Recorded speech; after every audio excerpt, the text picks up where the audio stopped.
Hello, and welcome to the Decking Awesome Games podcast, where we talk about how to create your own board game, our journey through the board game industry, and chat about board game culture in Ireland. My name is Owen, and I'm joined by my awesome brother-in-law, Brian. Hi everyone. Today, we're talking about effective playtesting and iterating your board game idea. We'll discuss the different groups to playtest with, how to get the best feedback, and how to incorporate it into your board game idea. So the first question is, what is playtesting? Playtesting for me is about making sure my game works. I know every time I finish making a prototype, I think this is it. No more changes, nothing to be done.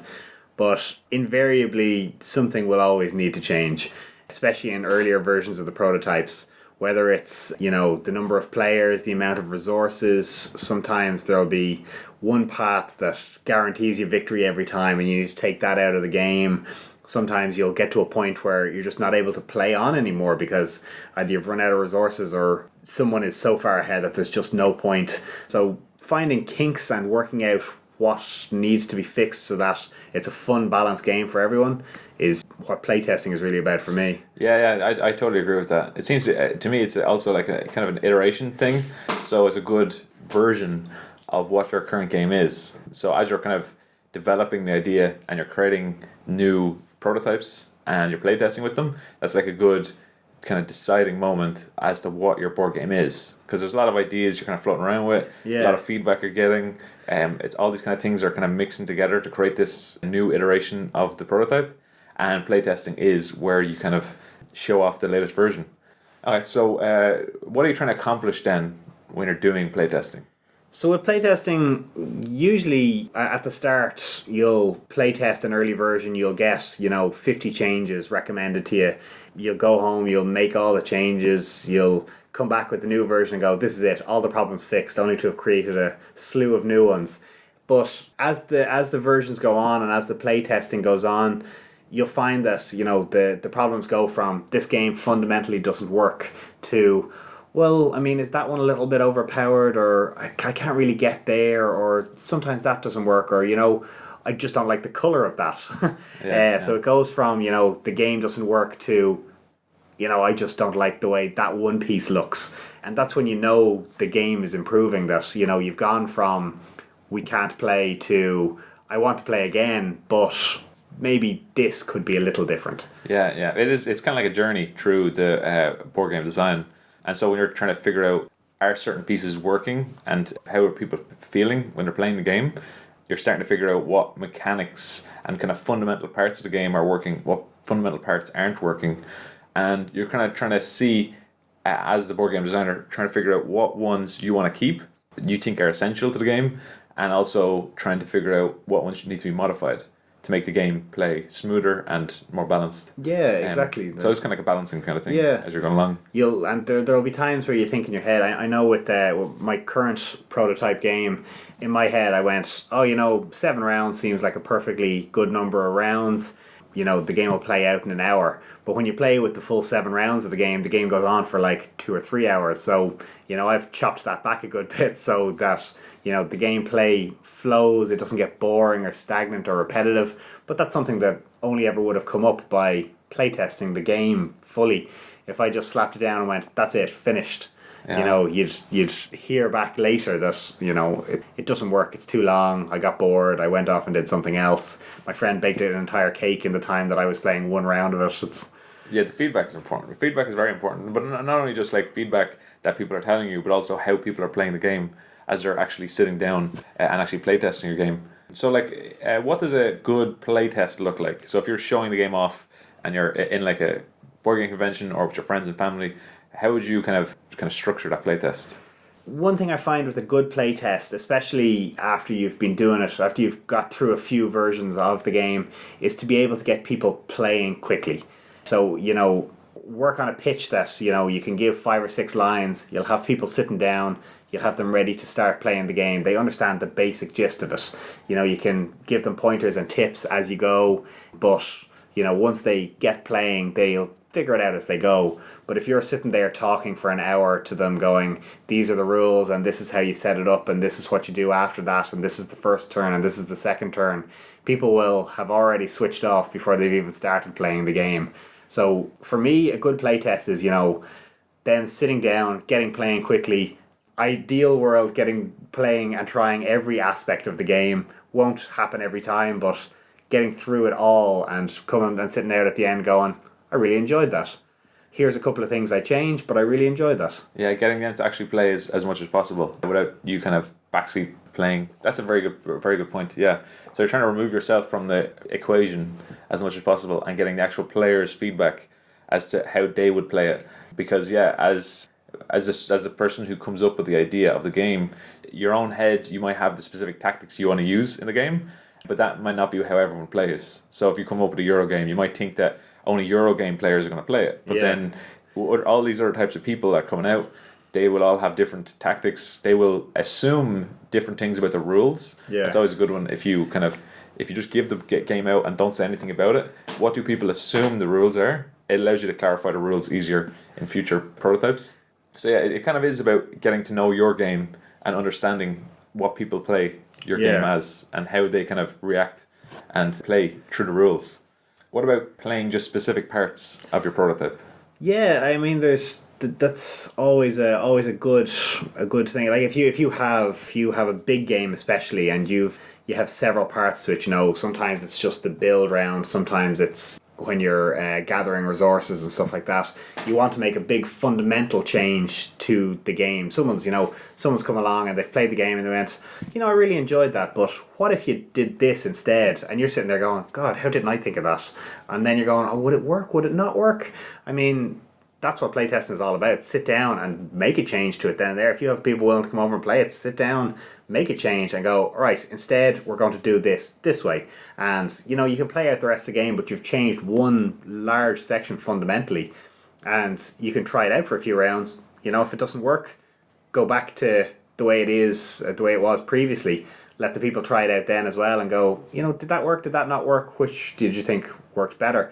And they might go, that first way, the way you changed it to was terrible. They might go, oh, that's much better. I liked it much better than the second half. And it's all about kind of adapting and adjusting as you go.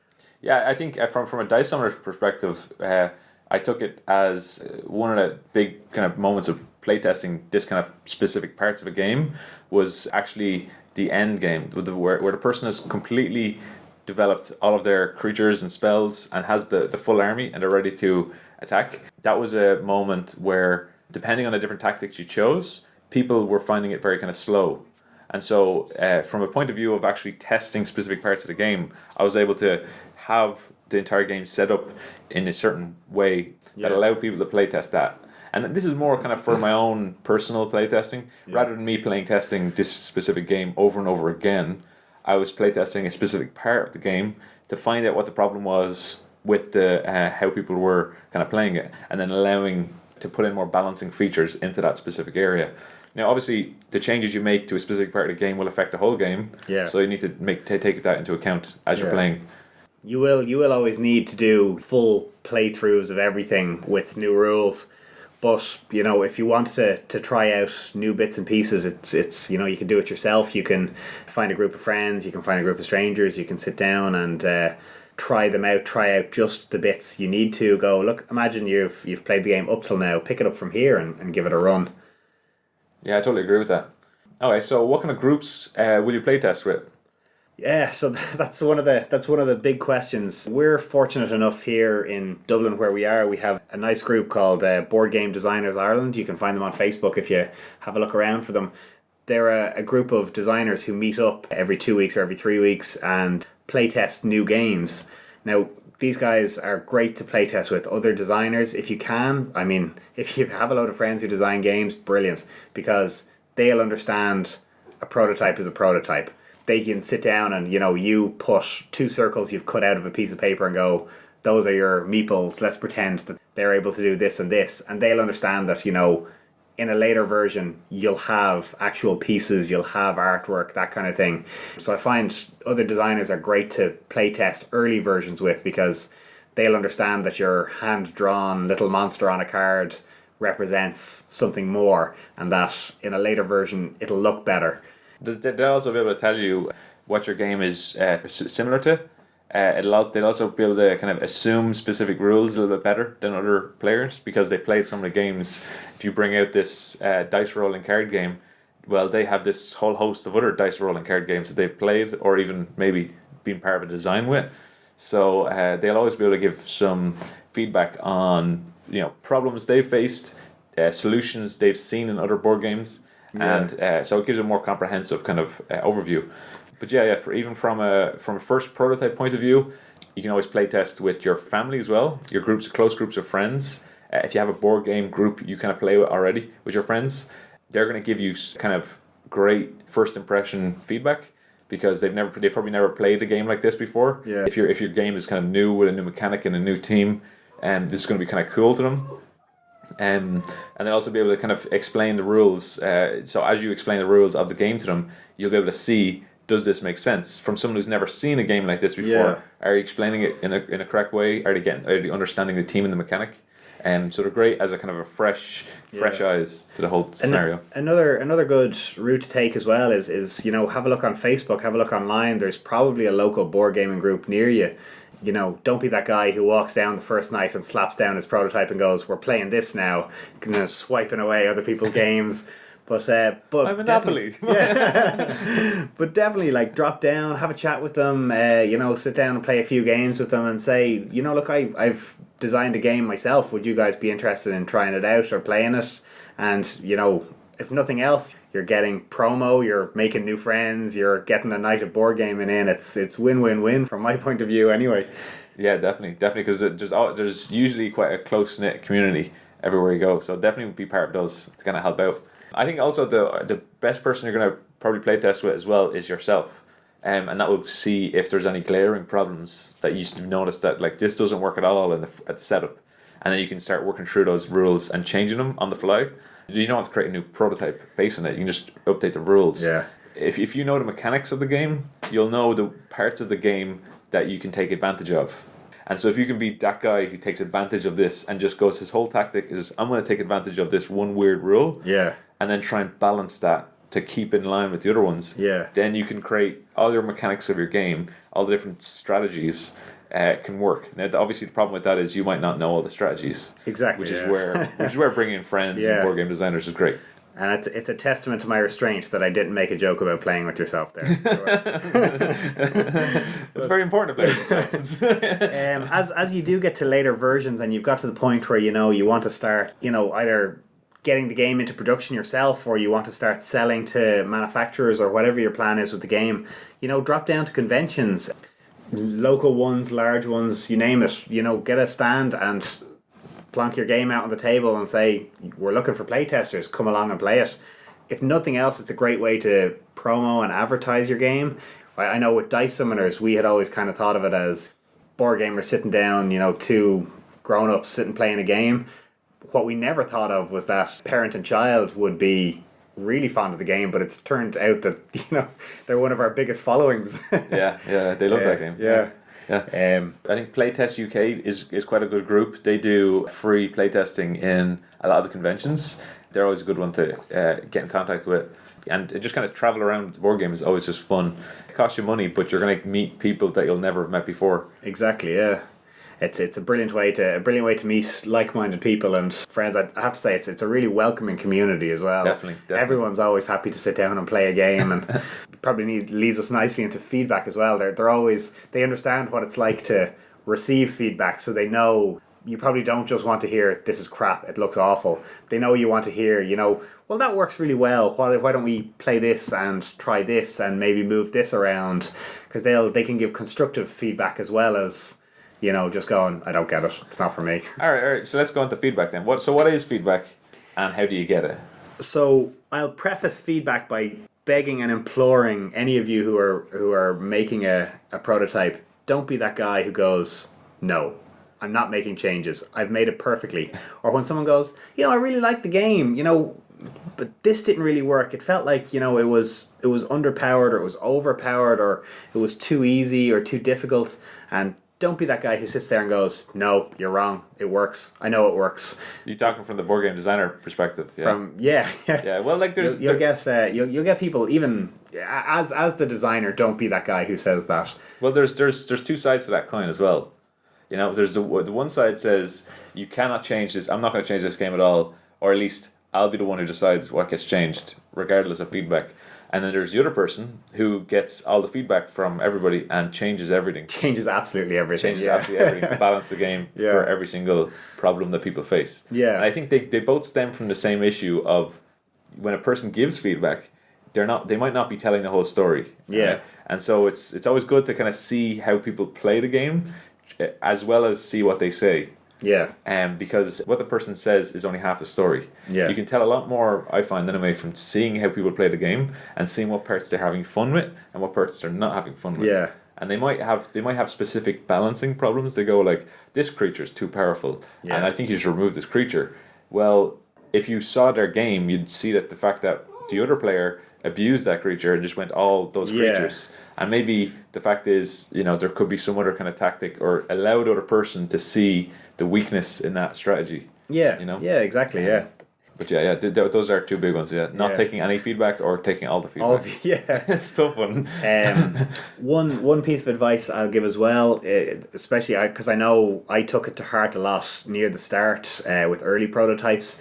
You're not gonna spend a load of money on artwork at the start to have your game look fantastic because there's going to be changes, and invariably then you'll have to pay a load of money again to redesign the artwork. So at the start, maybe you've just got little hand drawings, or you've printed it out in Excel, or you've done it in MS Paint. You will have some people will sit down and go, "Oh, the game doesn't look very good," or "I wouldn't buy this game because it looks poor," or the theme doesn't really fit together because it's not the most visually appealing game. But remember that this isn't how the game is going to look finally. If they're not complaining about how the game works, they're just complaining about how it looks, and that's a problem you haven't even touched yet. Just bear it in mind. Ask them, well, how would you design it? What way do you think it should look? What theme would sit well on it? Whether you take it on board or not is still up to you, but it can be disheartening hearing, "Oh, it looks crap." But all you've done is basically slapped a spreadsheet down in front of them with a few coloured boxes, and you're expecting them to imagine the deep, rich space theme that you have in your head on it. Yeah, and to be honest with your players as well, this isn't the final artwork. This is just something we kind of huddle together. And so your strengths and your weaknesses as a board game designer, you might not be the best at, say, artwork, or you might not be the best at design of the layout of stuff, but just be honest with your players and say that you're going to work these things through, and when it comes to actually developing the final prototype, these things are definitely going to be looked at, and we're kind of working our way towards it. Just kind of tell them that this is an iterative approach, and this is a prototype. If you are doing kind of large scale playtesting, whether it's you've set up a group somewhere and lots of people are coming down to play versions of the game, or you're in a convention. I know you mentioned before playtest.co.uk. They have some great questionnaires on their website that you can print out. It's basically a list of questions. What did you think of the theme, the mechanics, the rules, that kind of thing, and they can tick on a 1 to 10 list. It's brilliant. It's worth checking out because it can steer the questions towards what did you think of the game, rather than would you buy it or wouldn't you. Which you can kind of get a bit consumed by, I know, when you're thinking about publishing the game yourself. All right, so that leads us on to what is good feedback. If you just listen to someone and as they speak at the end, they're going to talk about their specific issue, which is great. It'll still give us some sort of problem that they have. But if you want to get more information, you want to get more comprehensive idea as to how they play tested and how they experienced the game. Okay, so how would you get good feedback? For me, all feedback is good feedback. Like, if somebody says, "Oh, I didn't like this, I didn't like that," but 99 people before them said, "I did like that." If you make a game that absolutely everybody loves, get me in on the ground floor, because I want I want a piece of that action. But getting good feedback can sometimes be about maybe steering the questions more how you want them. And I'm not saying, probe for answers or get the answers you want to hear, but if someone goes, "Oh, I didn't really like the look of the game," you go, "All right, well, obviously this isn't the final artwork, but what did you like about the game? What was your favorite bit? And what didn't you like? What bit would you change if you could? And stuff like that, because then it kind of gets them thinking, going, oh well, I actually really did like that bit there. There was one round where I completely decimated. I caught up like 50 points. Other people will say, I fell behind near the start and I just couldn't get back. Maybe that means you need to look at a catch-up mechanism so that, once you fall behind, you're not completely out of the game. And for me, any kind of feedback that highlights something that I haven't seen before is brilliant. Yeah, I totally agree with that. I think the questionnaire at the end of the playtest is very important. That questionnaire, when you're actually giving some direct questions to the players, it can be ad hoc. It doesn't have to be like an actual written form, although the written forms do tend to work out pretty well. The common questions I tend to ask are irrelevant of what game it is. I'll go, what is the worst thing about this game? Which is always good, because I say that first. There's usually something on someone's mind. Yeah. And they've just after playtesting it, and they're like, cool, I have this feedback, I want to tell this person. Yeah. And it just saying what is the worst thing about this game gets it off their chest. Yeah. They be honest about it, and then they can start focusing on the other questions. And then so the next one is, what is the best thing about this game? And they might just say something specific, like this monster, or they could say the team, or whatever. And then I'll start going into more specifics questions. So like I'll ask, did you like the theme of the game, and did you think it mixed well with the mechanics? Yeah. That's a good one. Some people won't really understand that, which is fine, but some people will, and they'll get that. Like, if you're in a space team and you're collecting resources, that team and mechanic match. Yeah. And so they'll like that. It's not like, some sort of weird Renaissance thing and you're collecting robots. Yeah. So yeah, but there's other kind of questions you want to ask, which are very kind of helpful. But if you're working on something in a playtest and you're not worried too much about something, so like Brian, you were talking about like the artwork. Yeah. Don't ask any questions about the artwork, obviously. Yeah.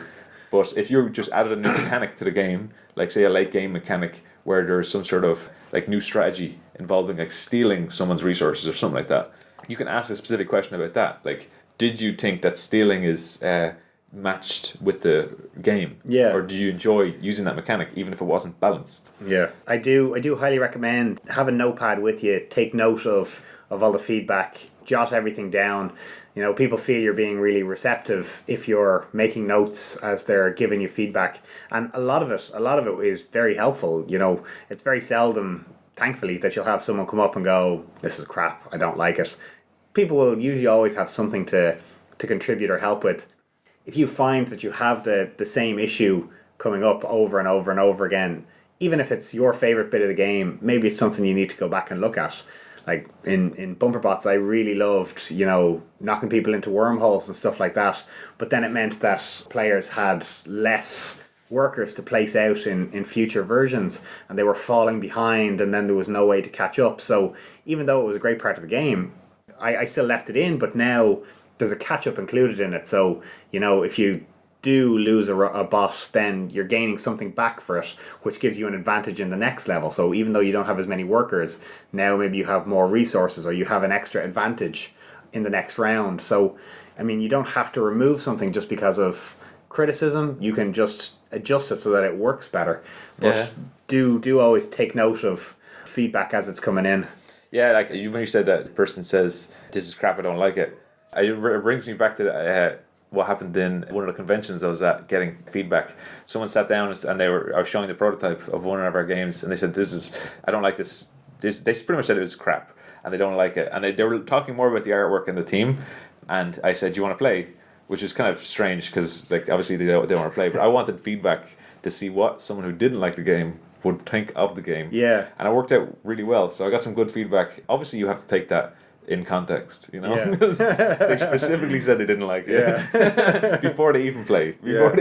So that kind of stuff helps a lot. So just because you're trying to get a comprehensive view of everybody, not just your like quotes market. Yeah. You're trying to get everybody, because this helps balance the game and it helps make the game suit everybody. Yeah. Because even if someone is a really big Euro gamer, they'll buy the Eurogamer, but they'll need to play it with their friends. Yeah. And all their friends are not the same kind of people. Yeah. So these kind of things have to be taken. A good question to ask as well, even to throw in casually while you're chatting to them as the playtest is going on, is, what type of games do you normally play?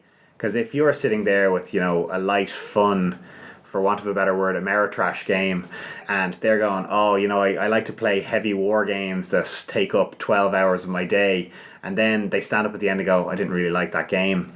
Bear in mind that, maybe it's not their type of game, and that their criticism might just be because they wouldn't play it themselves. They sat down to have a game at the convention, but that doesn't mean they're going to go out and buy it. You'll never make a game that everyone loves, and that if it's just not their type of game, it's just not their type of game. We've had it in Dice Summoners where someone has played it and they don't like it. They says this isn't really our type of game, but they know someone who does. They bring them over and then they play the game and they love it. Yeah. So it's always about always trying. I think one of my favorite moments from our playtesting of Dice Summoners at one of the conventions we did last year was, a guy came over and he went, oh, this game looks really great, talk me through it. And, you give him the elevator pitch and you explain it and he goes, oh, that sounds great, do you mind if I have a game? And he sits down and it's like, so it's a 2-player game, and he stands up looking disgusted going, oh, I don't play 2-player games, I just left. He was completely hooked until that point, and then he found out it was a 2-player game and that was it, he was out. Yeah. That's one of the feedback. We get that a lot in Dice Summoners, and they say they will not play it unless it's more than 2 players. And we could add in 3 or 4 player games. Yeah. But we haven't found a great way of balancing it that is as fun as the 2-player version. Yeah. And I feel like it's misrepresenting it if you have it as a 2 to 4 player game, and the 3 and 4 player game isn't as good as the other ones. You will get some people who'll come over as well and go, oh my god, I love 2-player games. I always play with myself and my partner, or myself and my father or brother, whatever it is, and there's always only ever 2 of us, and it's so hard to find good 2-player games, and the sheer fact that it's a 2-player game will make them want to buy it. And sometimes it's just, you will find some people who love it, some people who hate it. You'll never have a one fits all. So what do you think about recording gameplay for playtesting? I've tried it before, and it hasn't really gone so well, because you're recording the whole thing, but the problem is that a lot of people tend to play differently when they know they're being recorded. Yeah. Whereas if you are watching someone play the game with a notepad and a pencil, they have absolutely no problems. They're playing just like they normally would. Yeah. But once you put a camera on it, they feel like it's going to be there forever. Yeah. Even though it's not. It's going to be a Dropbox file, and you might just delete it afterwards. We're absolutely not advocating secretly recording people playing games. That's a bad idea. But you're right. You do get a lot of people they'll almost tense up, and it's almost like they're going, oh, I don't want people to see me play badly. Yeah, exactly. But, they play differently. I'm an advocate, a big fan of, sitting there with a notepad and pencil. You'll make notes as the game goes on, even whether they've said it or not. You'll see them do something and be like, oh, I never thought of that. I better stick in a rule about that, or whatever it may be. Definitely take notes. Definitely be involved. If you think people have the kind of run of the game themselves, step back, let them play, see how they get on. Personally, I wouldn't be fond of filming it, just for the fact that I know I'm never going to watch that again. Yeah, it's more for very long games. Yeah. Where they want to know if a strategy worked out. So you'll see people play, and at the start of the game, for the first, say, 30 minutes, you're not really going to be taking notes as to what someone's doing. But then you'll realize that at the end, that strategy really paid off. Yeah. And it's hard to figure out how that worked out, how that balance kicked into place. And so some people will record it. Doesn't really affect it for Dice Summoners because it's such a quick game. Yeah, I see other kind of board gamers do that, and it works out sometimes, but it's difficult to do. All right, so what about print and plays? Have you ever tried playtesting with a print and play? Print and plays. Oh, I like print and plays. I like the idea of print and plays. Okay, so what is a print and play? So a print and play is essentially, you'll see them a lot on Kickstarter, or with some games where you can basically, you back them for €1 and they'll basically email you a PDF of the whole game where you can print out, your own cards, your own board, your own tokens and everything. Some people love them because they'll put all the cards into sleeves, they'll back the playboard on card and stuff like that, and you get some very nice print and plays. Some people will just print them off and never look at them again. I like print and plays, but they're tough to do for all games. Games that require components and stuff like that. Games that have a huge amount of cards and things to them. They're ideal ones for print and plays, but they can be hard and cumbersome. For playtesting, it's great. If you can have a print and play, you can send it out to a few different board game groups. You can message them and go, hey guys, I've developed this this game, would you guys be interested in playtesting this, and maybe send me some feedback?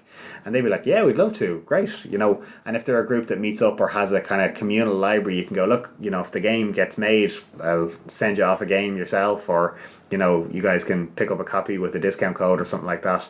And people will always be pretty receptive of that. So if you have a print and play, it's great because you can send it far and wide and be like, here, try this out, tell me what you think. Yeah, it's got pros and cons, because like when you have a print and play and you'll send it out to everybody, like especially with communities and especially with Kickstarter, getting the feedback is the most difficult part. It is good as a print and play is nice as a kind of something to give people who have given you money for Kickstarter, which is great. But when it comes to like actually playtesting and getting feedback for it, it can be quite difficult. But I totally agree that sending it to other board game designers around the world, that's probably the biggest advantage, because they not only are they going to play test your game, but they'll also have the knowledge on knowing what good feedback is, and they'll be able to pretty much notepad themselves instead of you being there. And that will give you the feedback you need, because the problem is you're going to get a lot of print plays. If you give it to everybody, some people go, yeah, I really liked it, and that's all the feedback you're going to get. And then and even if you have like a little questionnaire and stuff like that, they can't. Sometimes they're not that helpful. And it can be, but if it's a small enough game where the print and play doesn't cost that much to do, it's totally handy. But like if it's a big Euro game, don't do it. It's not worth it. Like it doesn't take that long to develop them, but just actually structuring them and then sending them to people and managing the feedback and stuff, it can be overwhelming. Just make sure that you're actually getting some useful feedback out of it. Can you imagine trying to have a game like Ticket to Ride as a print and play, where you're printing out an enormous board on like 12 different pieces of paper that you're all sticking down, and then you have to go and track down 120 little train-like components to match it, and it can get messy. It can get messy very fast. All right, so what about instruction manuals and playtesting them, because they are their own kind of beast slightly. This is further down the line, obviously, with effective playtesting. When you're near the end, your rule book isn't just a bunch of bullet points, but it's actually a fully fledged rule book. You want to make sure that someone who's never played your game before sits down, picks up a rule book and reads it start to finish and goes, I know how to play this game. Depending on how well and thorough your playtesting has been up till this point, that can be hard, because you're trying to find someone who hasn't played your game. You've had all of these wonderful friends and family members who've said, oh, I'm delighted to play, let me give it a shot. And now you're going, now pretend you know nothing about the game. Totally. Trying to find the people is hard. Exactly. This is called like blind playtesting, where we're trying to give the box of the board game to someone who has no idea what this is, opens the box up, and then just starts. And then hopefully you're not even in the room, but even if you are in the room taking notes on the side, you can't respond to anything. So if they ask you a question, just don't say anything. Just they have to be able to figure it out from the rule book, because unless you have a lot of frequent flyer miles, you're not going to be at everybody's house for every time they play the game. And the problem is, like, if you're in the room as they blind playtest, they can do it differently than they would a normal board game, because they're like, oh, he's here. It doesn't really matter too much if I don't know. I don't need to read the rules very thoroughly. I can just ask this person. So people tend to skim the rules. They tend to just take out the components and start playing as they go along. And that can be annoying, because like if you weren't in the room, they would just take the board game out and they'd read the rules. Like pandemic or anything like this, they'd figure out how to play the game. Exactly. So blind playtesting is very difficult. Finding the people, it's a tough one to do. All right. And how we didn't kill each other over the writing of the Dice Summoners rulebook.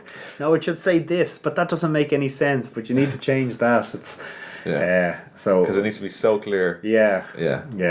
Writing rules is a whole separate thing. We might even do a separate podcast on it. It might be one for a podcast. Because writing rules it was a big challenge for us anyway. And, I'm sure it gets easier as you go on, or I really hope it gets easier as you go on. I doubt it. Okay, so we've kind of talked about this already, but how do you integrate this feedback that you've gotten back into the game? So all this kind of feedback of people saying balancing in this area doesn't work. I'm not so a big fan of this artwork. I'm not so I don't like this late game kind of thing, or this card's too powerful. How do you integrate all that back in, or even stuff you've just seen? This all comes back to the take everything on board and take nothing on board argument. You do need to go through the feedback yourself and go, okay, well, does this work, doesn't this work? If I change this, does it ultimately change the whole game?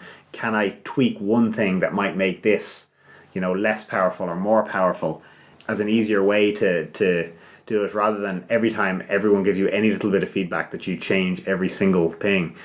A good way to do it is to playtest multiple times and look for common feedback, because that'll highlight issues as opposed to someone just not liking something. And while you might change it to appease one person, you're turning against 20 other people. Yeah, and also you want to keep your own vision as well. Exactly. Yeah. So, yeah, because like as you're progressing through this, you might feel like you totally understand what people's feedback is. So they'll say like the balancing of this doesn't work out, and you might even like remove certain mechanics. Just make sure that you're not getting to a point where you don't even recognize your own game. Yeah. So yeah, try and keep. So this is why we have Dropbox versioning, where each version of the prototypes is a separate version inside Dropbox.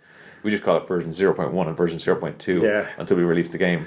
That means that if we're down the line and we're in version 0.17 and we don't feel like this is the game anymore, we can always go back up to like 16 and 15 and see where we deviate. Exactly, yeah. And I know it's a great way of keeping separate versions like that, is that I know I've removed stuff from the game that I thought didn't work at all, and 4 versions later I've changed enough that maybe that will be beneficial again. So now, rather than have to completely redesign everything to include it again, I can just go back, copy and paste, bring all the rules forward, and now I've added it back into the game with minimal effort. I can do a very quick playtest of it, see if it works now that it's back in the game, and if it doesn't work, great, leave it out again. If it does work, fantastic. I'm glad I kept it. Yeah, that all helps. All that playtesting, all those versions, everything else working together. Yeah, so I think that's it. So that's effective playtesting. Yeah, I think we've kind of covered it pretty much here. Yeah. So if you want to share your memories of your effective playtesting, or if you've been a playtester yourself, or if you have any questions, or just feel free if you want to chat, comment down below. We've been Decking Awesome Games. Thanks for listening. Cheers, guys. See ya. Best of luck.